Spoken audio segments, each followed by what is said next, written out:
What's up, party people, and welcome to STONIECAST number 190 and season 6, episode 16 of Thoughts and Hunches, Making Money in Bunches, and Sucker Punches. It's your boy Stony coming back at you for the 190th time, and I'd like to welcome all of my fellow scumbags, criminals, hoodlums, lowlifes, shady characters, heathens, fugitives from justice, scoundrels, altar boys with unhealthy relationships with their priests, hustlers, wise guys, foul-mouthed raging alcoholics, MLB players that have got into a fight with Bryce Harper. You know who you are. Thanks for watching. Cheats, gangsters, fienders with abusive language, degenerates, let's face it, anybody with a massive gambling problem. If you're new to the show, hey, that means you probably fit into one or a few of those categories, so welcome. Because you're now one of us. One of us. Gooba gobble, one of us. We accepted one. Know the reference. That's all I got to say. Hey, make sure to hit the subscribe button right down here in the lower right-hand corner and ring that bell. That way you can get notified every time I put out a new video. To spread the word's also very easy. Just tell other fienders, degenerates, and scumbags you know, kind of like Tree, to go to YouTube and enter Thoughts and Hunches right in the search bar. That'll take you to my page so you can get dialed into everything that I drop on you. Also, if you're new and you don't know what's what with this channel, it's college and pro football winners, MLB playoff winners, and college basketball winners. And I just give you picks. I give you winners. No player props and absolutely no parlays. You know why? Because I don't like giving my money away. I like my money to stay right here in my pocket. The books, they don't expect a guy like me to deliver this many winners. I'm an outlier and I'm a disruptor. I'm like the Beastie Boys. I disrupt. Step inside the party, disrupt the whole scene. That's precisely what I do. I go to the mattresses every single week to get the info for you, to get you to the window with a ticket to cash. Now, before I get to the picks, as usual, I have some thoughts. Give me all you got. Listen, give me all you got. Never gets tired. Never gets tired.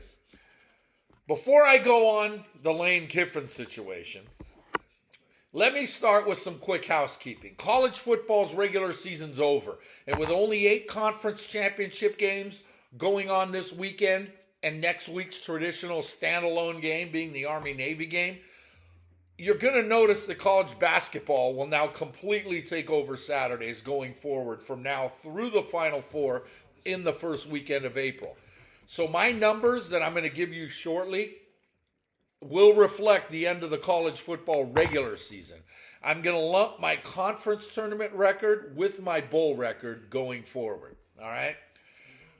Quick shout out to my hosts for Thanksgiving.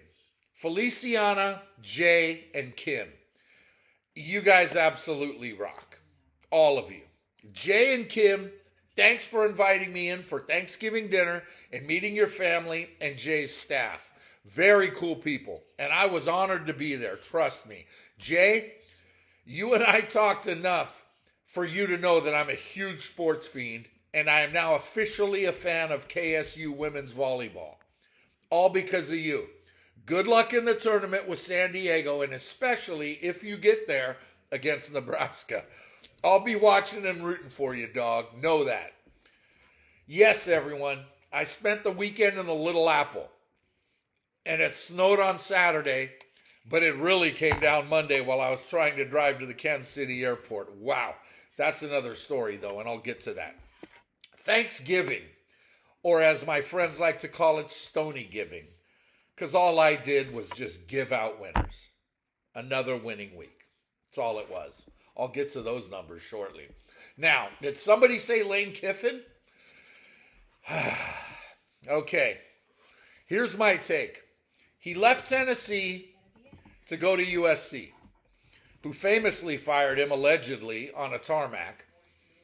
Then he went to Alabama to rehabilitate his image and won a national championship as the OC in Tuscaloosa. He left there and look what he's done since.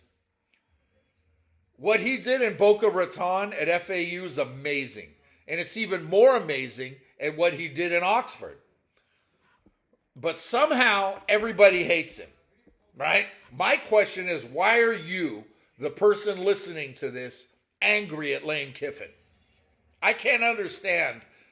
I can totally understand if you're a Tennessee fan or an Alabama fan or an FAU fan or an Ole Miss fan, right? Those are the schools he left. I don't blame everybody for feeling the way they feel, right? Hell, I don't blame anybody. I don't blame Kiffin for listening to Pete Thamel and Nick Saban, who both advised him and telling him, you gotta go. I don't blame Ole Miss fans for being pissed. I don't blame Ole Miss for saying, no, you're not going to coach us in the playoff because you're no longer employed by us.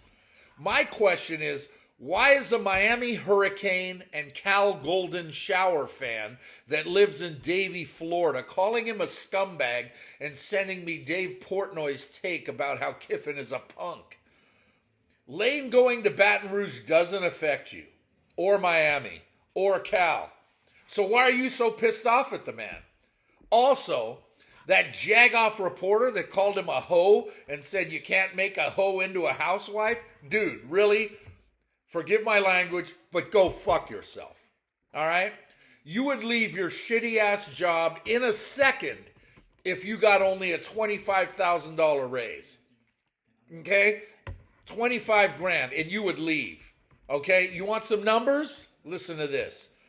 7 years, 13 million per. If he gets fired without cause by LSU, he gets a buyout of 80% of his remaining salary. Wow. He gets a $1 million bonus for an SEC title game win. If he wins the national championship, he gets a $3 million bonus and becomes the highest paid coach in the sport automatically, bypassing right now Kirby Smart, who's the highest paid, deservedly so. Now this is where it really gets fun.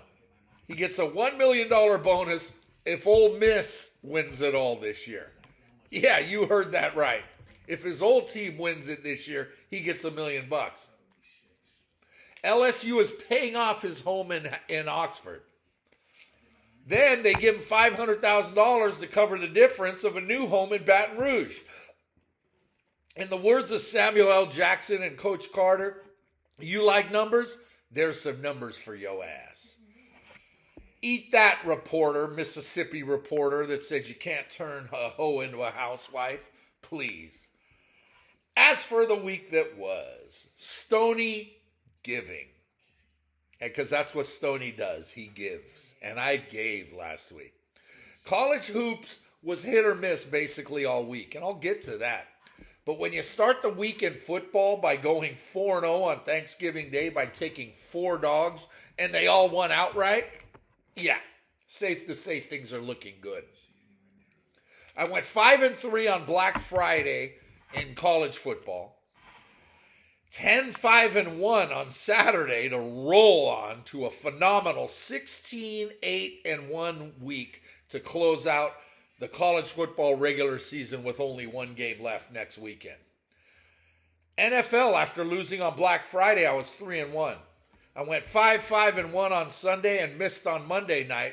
So I was a disappointing 8 wins, 7 losses, 1 push in the NFL. But I'll take it. College hoops was a true roller coaster. But I still wound up 40 wins, 31 losses, which is more than okay. Now let's take a peek at the numbers. Last week, 64 wins, 46 losses, 2 pushes, 58.18%. That's very nice. 4th straight winning week, by the way. NCAA football regular season. 172 wins, 112 losses, 7 pushes, 60.56% means that I'm going to finish over 60% for the season. Wow, never done that. I hit 59 last year, but 60 with only 1 game left? Yeah. NFL for the season, 120 wins, 84 losses, 3 pushes, 58.82%, closing back in on 59. NCAA basketball now for the season, 144 wins, 105 losses, 57.83%. That first week that was a nightmare is clearly in my rearview mirror by now. Degenerate special, 9 wins, 8 losses, 52.94%. It's really time to step that up. Thursday night, 18 wins, 11 losses, 62.07%. A 4-0 Thanksgiving does that. Sunday night, 7 wins, 6 losses, 1 push, 53.85%. Got to pick that up. Monday night, this is where it's bad. 8 wins, 10 losses, 44.44%. Obviously, some work needs to be done on Mondays. So overall, all 15 episodes so far this season, every single pick that I've given you, and we're over 800 picks already, 497 wins, 348 losses, 10 pushes, 58.82%. I mean, come on. It doesn't get much better than that. But what does it all mean? Wow, winning. That's exactly what it means. Attaboy, Charlie. You tell him. Once again, please remember that all of these picks are 100% free. So for all the touts out there that are charging you for picks and giving you 75 to 80% winners guaranteed, come on, stop. We know you're full of shit. Plus, you're charging for these picks. Oh! I mean, really? With me, just come to YouTube every week, come to my page, and I'll give you all my picks for free. Plus, I want you all to know that these are bets that I am personally going to make with my own money. So I'm not just throwing darts at a dartboard and blindly picking random games. Okay, you ready now? Episode 16? Let's do this. Just win, baby. That's right, Al. You tell them. The new week began yesterday with a wild Tuesday in the ACC SEC Challenge, and I gave you 15 plays. But 7 and 8 to start the week doesn't do anything for me. But if that's a bad day, then I'll gladly take it because it was only one day of the week, and it was day 1 of the new week. So now we get another very busy Wednesday right in front of us. If you're down with college hoops, here are my picks for tonight coming at you. 7 Eastern in Amherst on ESPN Plus. Give me Harvard catching 6 at UMass in a battle of Boston.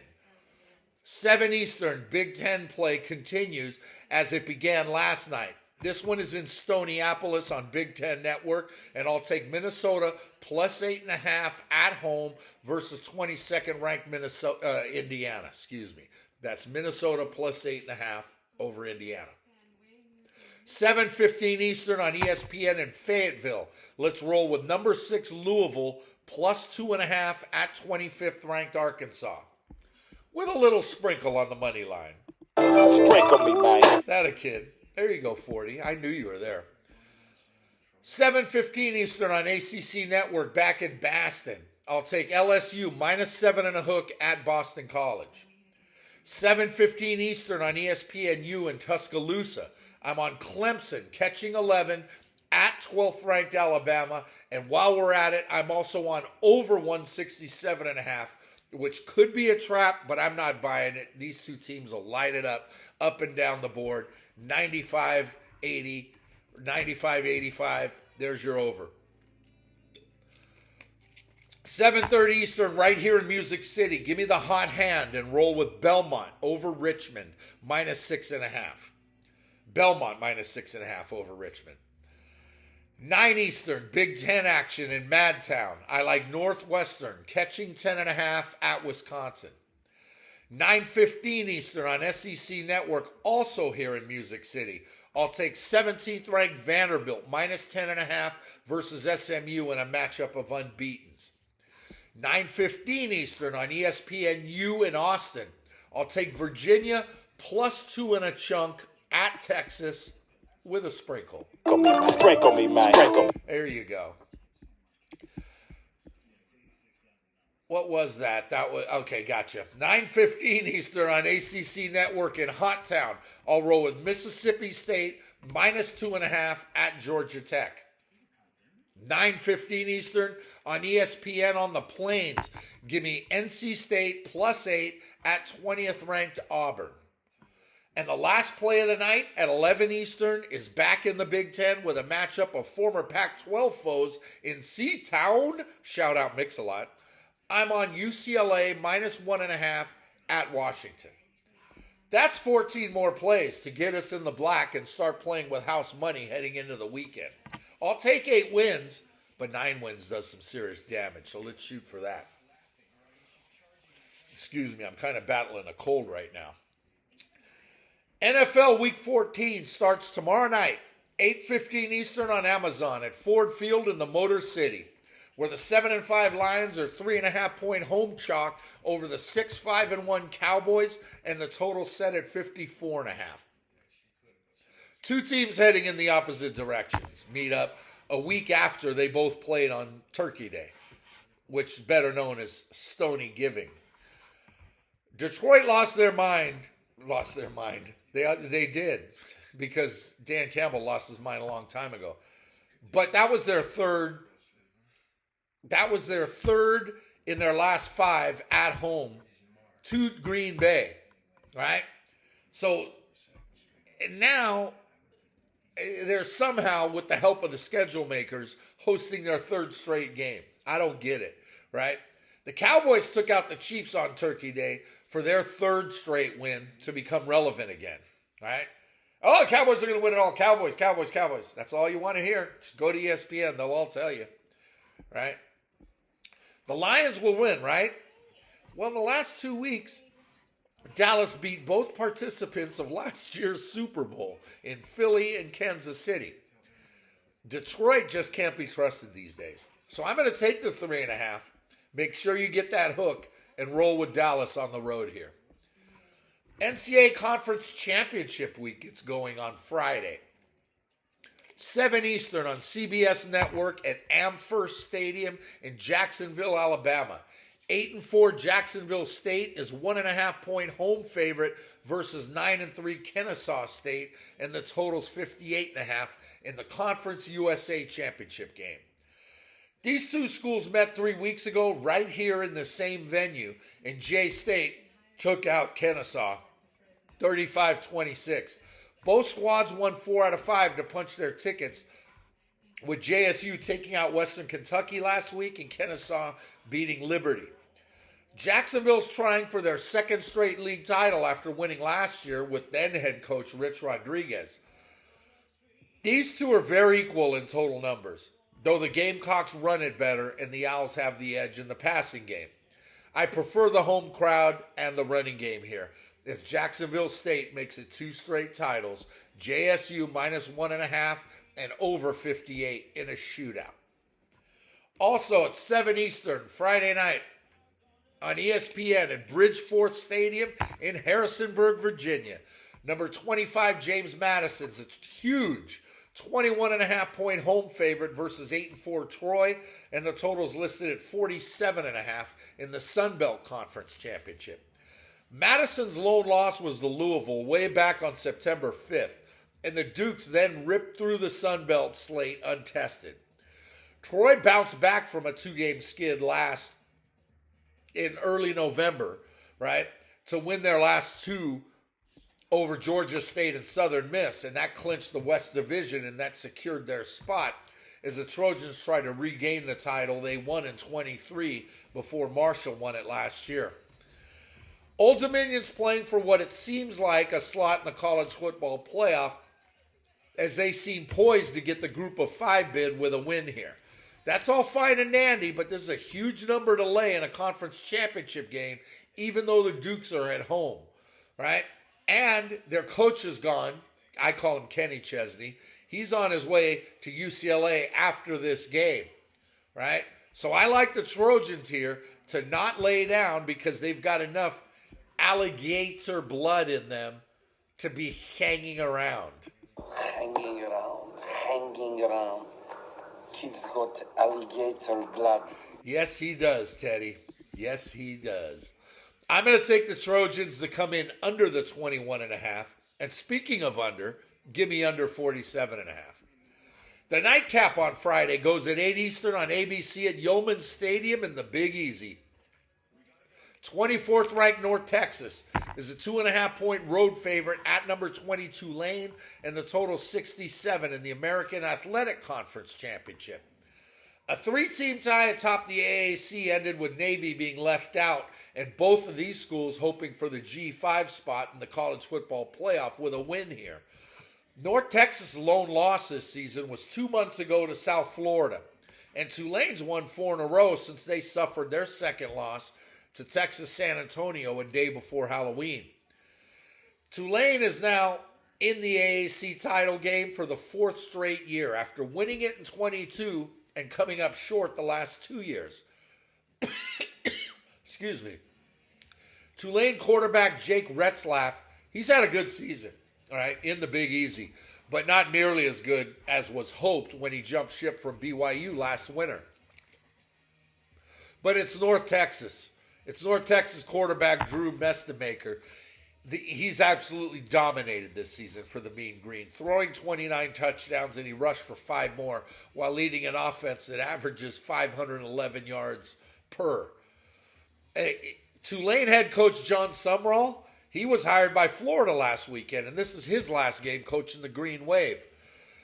UNT's offense is too much for Tulane to deal with, and when all is said and done, the Green Wave will lose their 3rd straight as North Texas runs away and hides as this game goes under 67. So that's North Texas and the under. Saturday, we'll get it all started with a good one. Noon Eastern on ABC at Jerry World in Arlington. Number 4 Texas Tech is a 13.5-point favorite over number 11 Brigham Young, and the total's 50.5 in the Big 12 championship. Texas Tech's lone loss was 2 months ago at Arizona State when the Raiders were without quarterback Baron Morton, and they've won and covered 5 straight since. BYU's lone loss was last month on the road to this same Texas Tech squad in a game the Cougars were never in, and Tech just dominated them. I'm happy that BYU coach Kalani Sitake spurned Penn State, and he signed an extension to stay in Provo. He's literally one of my favorite coaches in the country, if not my absolute favorite. This guy is freaking awesome. I would love to see Tech, BYU, and Utah all in the college football playoff, but unfortunately in the world we live in, looks like the Big 12 is going to be a one-bid conference, making this a playoff game for both schools here, unless BYU pulls off the upset. If BYU were to win, it's unlikely Tech would fall out of the playoff. But then that would mean either Notre Dame or Alabama would be on the outs. That's another story, and I'm not going to get into all that about the playoff. I will do that next week after the final rankings come out. STONIECAST 191. That's where it'll be. But when you break it down with the 13.5 points, do you prefer the Texas oil money spent on the Raiders roster or the sheer brute force of Sitake's tough-as-nails Cougars? I think Tech gets the W because that defense is legit. But I'll take BYU catching the big number and under 50.5 as 2 excellent defenses are just going to pummel each other. Noon Eastern on ESPN at Ford Field in the Motor City. 8-4 Western Michigan is a 2.5-point favorite versus 7-5 Miami, Ohio, and the total set at 43.5 in the Mid-American Conference Championship, a.k.a. MACtion. Hashtag MACtion. Western Michigan won the MAC regular season by winning their last 4, while Miami, Ohio won their last 2 to edge out Ohio and Toledo in a tiebreak to reach their 3rd straight MAC title game after winning it in 23 and losing it to Ohio last season. Miami quarterback Daquan Finn, he's in his 7th season in college football. Yeah, you heard that right. He's very good. Shit, he has to be, right? The guy's freaking 24 years old. But Western Michigan quarterback Brock Lowry is the truth. The Indiana transfer now in his 2nd year at WMU is more lethal with his legs than his arm. And he's clearly the better signal caller in this one. Western beat the Red Hawks a week before Halloween in Miami, and they will do so again on Saturday. Broncos -2 and a chunk and over 43.5 are the plays here. 4 Eastern on Saturday on ABC at Mercedes-Benz Stadium in Hot Town. Number 3 Georgia is a 2.5-point favorite over 9th-ranked Alabama, and the total's 47.5 in the Southeastern Conference Championship game. Alabama's 4-0 in the SEC title game, including a 27-24 win in 23, and this is the Tide's first trip to Hot Town under Kalen DeBoer in his second year in Tuscaloosa. Bama beat Georgia in Athens on the last Saturday in September, handing the Dogs their first home loss in 6 years and dropping Kirby Smart to 1-7 versus Alabama. But that one was a biggie in the 2021 National Championship game over Nick Saban. Aside from that, though, Smart has struggled against Alabama. He has. Georgia has progressively gotten better this season, leaning more heavily on their running game and a bend but don't break defense. The Tide struggled down the stretch, right? They lost at home to Oklahoma a few weeks ago, and they snuck past Auburn in last week's Iron Bowl. The Tide need this one because a loss would be their third and could knock them out of the playoff. While Georgia needs this one to secure their first round bye in the playoff, in which they're locked into already. Bama will throw it and Georgia will run it, but in the end it's the Dogs who get the W while going over 47.5. Yeah. Most people are going to take the under, but I took the over for some strange reason because I'm crazy like that. 8 Eastern on Big Fox at Lucas Oil Stadium in Indianapolis. Got the game of the day, the game of the week, the game of the freaking year.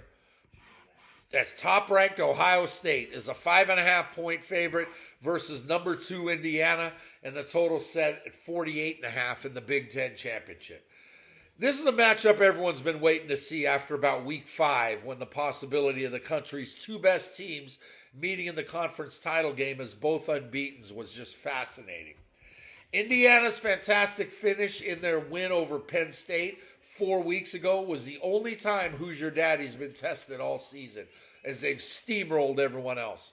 The Buckeyes are the defending champs, and they beat then top-seeded Texas in the season opener. And since then, they've run roughshod through college football, again, while not missing a beat from last year.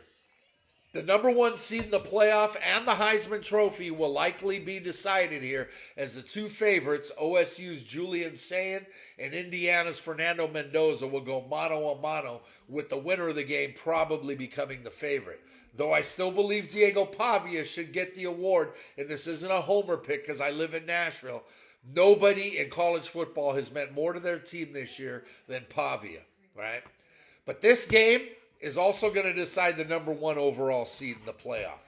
The nation's 2nd and 3rd ranked defenses meet up against 2 electrifying offenses, as Ohio State does more damage through the air, while Indiana will just run it with the best of them.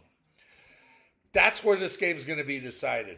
Indiana's 230 yards per game rushing against a Buckeye defense that only allows 81 per.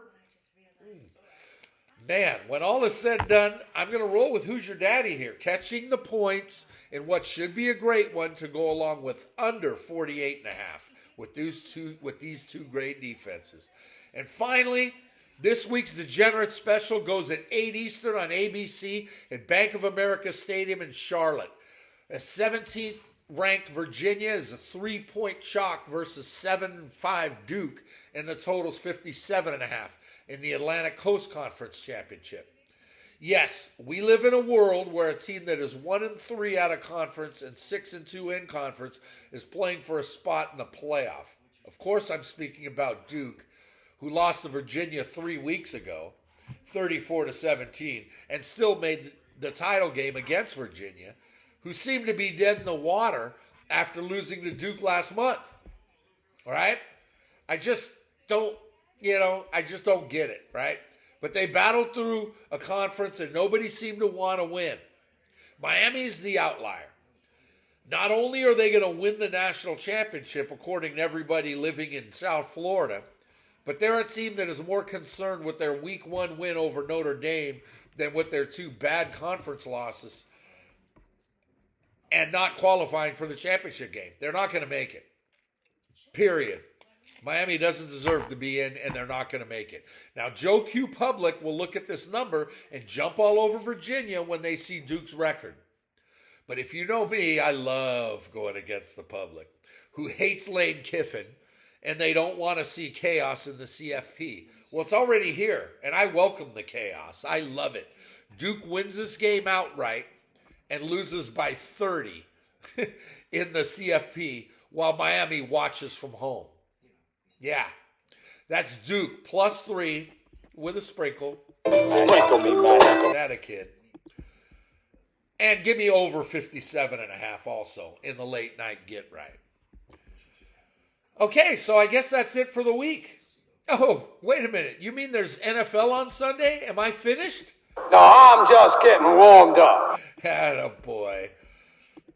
NFL Sunday gets going at 1 Eastern on CBS at the Bank in the Charm City, where 6-6 Baltimore is a 6-point home favorite versus 6-6 Pittsburgh, and the total's 43. When Lamar Jackson went down for the Ravens, Baltimore struggled. But he came back and they started winning again until they got boat raced on Thanksgiving at home by Cincinnati. Now they're 6-6. So are the Steelers after losing 2 in a row, including a game in which they showed no pulse in Sunday's home loss to Buffalo. It looks like neither team wants to win the AFC North. Lamar doesn't look good, and he's turning the ball over more frequently all of a sudden. While Aaron Rodgers is simply being Aaron Rodgers. He's calling out his teammates because nothing's ever his fault. He's got broken bones in his wrist and a broken nose. And Steeler fans are chanting, "Fire Tomlin?" Yeah, give me the Ravens. 1 Eastern on CBS at Everbank Stadium in Duval County. 8-4 Indianapolis is a 1.5-point road favorite at the 8-4 Jags, and the total's 47.5. Indy, right now, they're clearly struggling. What did I say? Did I say they were struggling? Struggling. Joe. Struggling. Come on, Joe, one more time. Struggling. Thanks, Joe. God. That never gets old either. They've lost 3 out of 4, while Jayville has quietly won 4 out of 5. But just a quick glimpse tells you that during the Jags' run, they've beaten the Raiders, Cardinals, and Titans. Not exactly a murderer's row. While Indy's 2 straight losses were to Kansas City and Houston. I don't like either quarterback, so it comes down to the running game. And that's Indy by a mile. Colts -1.5. 1 Eastern on CBS at the Sombrero in Tampa. The 7-5 Buccaneers are 8.5-point home chalk over 2-10 New Orleans, and the total's set at 42.5. Tampa's easy to look at. They beat who they're supposed to beat. And they struggle against playoff teams. Their 3-game losing streak was losses to New England, Buffalo, and the Ram Chops, while the Saints are just a total disaster. Tampa beat Nolans in the Big Easy 6 weeks ago to the tune of 23-3. I see more of the same, so I'm going to roll with the Bucks, -8.5 and under 42.5. 1 Eastern on CBS at Snoopyville in New Jersey. 5-7 Miami is a 2.5-point road favorite at the 3-9 Jets, and the total's 40.5. Miami's won 4 out of 5 to revive their dismal season and maybe save Mike McDaniel's job, while the Jets took out Atlanta after losing 2 in a row. But everyone takes out Atlanta. Neither team's very good, but they've both clearly played better lately. And for some stupid, crazy, strange reason, I'm going to take the Jets and the points at home with a sprinkle. Sprinkle me, man. There you go. 1 Eastern on Fox at US Bank Stadium in Stoniecast. The 4-8 Vikings are 1.5-point home favorites versus 3-9 Washington, and the total's listed at 42. Both teams' seasons have gone off the rails, as Minnesota hasn't won in over a month, while Washington's losing streak is 2 months long. The quarterback situation's a total mess on both sides, but there's an outside chance Jaden Daniels may go. With him or without him, I'm going to take Washington, catching a 1.5 on the road with a sprinkle on the money line. Big timer, Come on. 40 Tell us, 40. Sprinkle me, man. There you go. Sometimes you just got to roll with it. While you're at it, roll with under 42 in Minnesota, Washington. 1 Eastern on Fox at the Dog Pound on the banks of Lake Erie. The 3-9 Doo-Doo Browns are 4-point home favorites versus 1-11 Tennessee, and the total's 33.5. Yes, you heard that correctly. In this day and age, in the pass-happy NFL, where everyone's protected and hard-hitting is not allowed, and totals are through the roof, we're looking at the league's number 2 defense against the league's second worst offense. The problem is the Browns' offense is awful as well. And the Titans' defense ain't that bad. Shador. There, I said his name. Enough said. Titans +4 and under 33.5 are the plays here. Yes, I said under 33.5. Neither team touches 20. 1 Eastern on Fox at Highmark Stadium in Orchard Park. The 8-4 Bills are 5.5-point home favorites versus 4-8 Cincinnati, and the total's 52.5.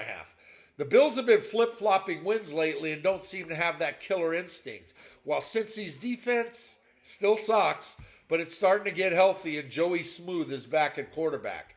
You know what Cincinnati did in their Thanksgiving win at Baltimore while Burrow showed signs of rust? They kicked 4 field goals. You know what that is? There's an idea. 4 field goals is 12 points. And that led to a win. Head coach Zach Taylor is my new favorite NFL head coach just for that alone and not going for it every time. God bless you, Zach. Bengals +5.5 and over 52.5.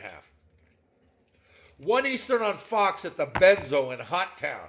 9-3 Seattle's a 7.5-point road favorite at the 4-8 Falcons, and the total's 44. Seattle's the best team in the NFC. Yeah, I said it. Their loss 3 weeks ago to the LA Lambs was interesting because Sam Darnold turned the ball over 5 times and Seattle still only lost by 2 points. The Falcons are a complete joke right now. This is a big number to lay on the road, but I don't give a shit. Seahawks -7 and a chunk. 4 Eastern on CBS at the Death Star in America's Playground. 10-2 Denver's a 7-point road favorite at 2-10 Las Vegas, and the total's 40.5.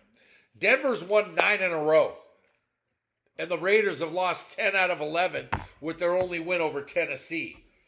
Yeah, it's a lot of points to lay on the road, in division, coming off a Monday night, cross-country flight, but I'm still on Denver because the Raiders, yes, I said it, the Raiders are the worst team in the NFL. Orange Crush -7. 4:25 Eastern on Fox at State Farm Stadium in Glendale. The 9-3 Ram Chops are 8-point road favorites at the 3-9 Cardinals, and the total's 48.5. Zona's lost 4 in a row as their season has just gone completely off the rails. And the Rams proved on Sunday that they're not the best team in the NFL. So I'm going to take the Cards at home with the points. 4:25 Eastern on Fox at Lambeau Field in Green Bay. The 8-3-1 Packers are 6.5-point home favorites versus the 9-3 Bears, and the total's 44.5. Good one. The Pack won their 3rd straight on Stony Giving, while the Bears won their 5th straight the next day at Philly. I thought I was sold on the Bears after they ran the ball down the Eagles' throats. But not quite yet. Let's not go there yet. These two meet again in 2 weeks in Chicago, and the Bears just may win that one. But they won't win this one. Pack -6 and a hook. After waiting all day for Sunday night to see Carrie Underwood's iconic legs, at 8:20 Eastern on NBC at Arrowhead Stadium in Kansas City, the 6-6 Chiefs are 3.5-point home chalk versus 7-5 Houston, and the total is listed at 42. These are two teams heading in opposite directions. as the Chiefs have lost 3 out of 4 after losing in Dallas on Stony Giving, while Houston has won 4 in a row while riding the league's best defense, and now quarterback C.J. Stroud is back, though they won with Davis Mills filling in. This is a must-win for the Chiefs, and the NFL is going to do everything in their power to allow KC to get this one, but it's not going to happen. Texans win this one, and when you see KC with a 6-7 record, just remember I told you so. Texans +3 with a sprinkle.